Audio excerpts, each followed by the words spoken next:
Kalkalilh, the giant witch woman, as told by Uncle Louis Miranda.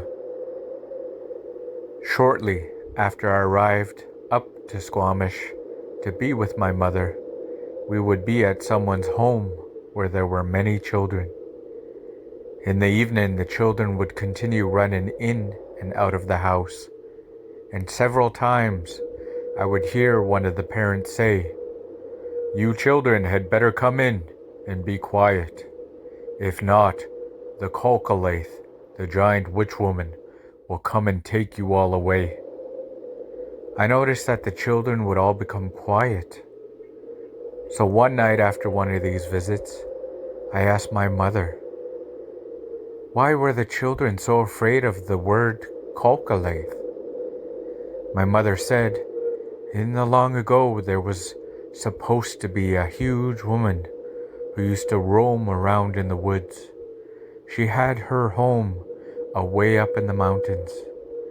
In the evening or in the daytime, but mostly in the evening, she would come prowling around the villages, looking for some disobedient children playing around outside. Kalkalilh always had a great big basket strapped on her back, and she would grab the children, throw them into the basket, and take off for home. Up in the mountain, where she would have a feast of children. She was supposed to be a giant witch woman. This is how my mother described the word Kalkalilh to me. She continued by saying, in the days when we were children, we used to hear a lot of different stories, which were supposed to be true. It was said that all children were warned that they were never to accept anything from a stranger, for fear it was no good. So the children always obeyed their parents. But it is said that one night, quite a number of children were left home alone as the parents were invited out. The children were hungry and crying. There were several bigger children with the little ones, and one of these children was Tate Cateston, a boy in his early teens. He was a great carver. He always had a sharp knife in his possession. This night, as the children were being left alone, they were unable to stop the younger children from crying. All of a sudden, a huge woman walked into the house, and in her hand she had some dry cedar, and she approached the hungry, crying children. She stretched out her hand containing the cedar bark and said, "Here, child, take this dry salmon." And when the child, in their hunger, reached out to take the supposed dry salmon, the giant witch woman grabbed his hand, threw him into the basket that was strapped to her back.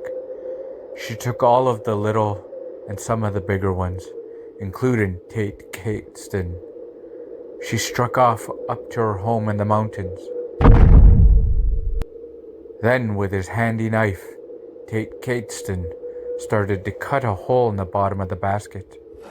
When the hole was large enough, he started to drop the little ones out, one by one, and told them to go home.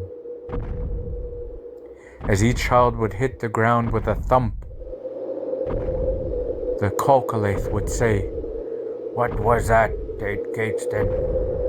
Then Tate Cateston would say, "It was nothing, grandmother. It is only your heels that are thumping." So she continued walking until she arrived at her home. She laid the basket down on the ground. She started a big fire and started to melt some pitch to seal the eyes of the children, so they would be unable to see should they try to escape.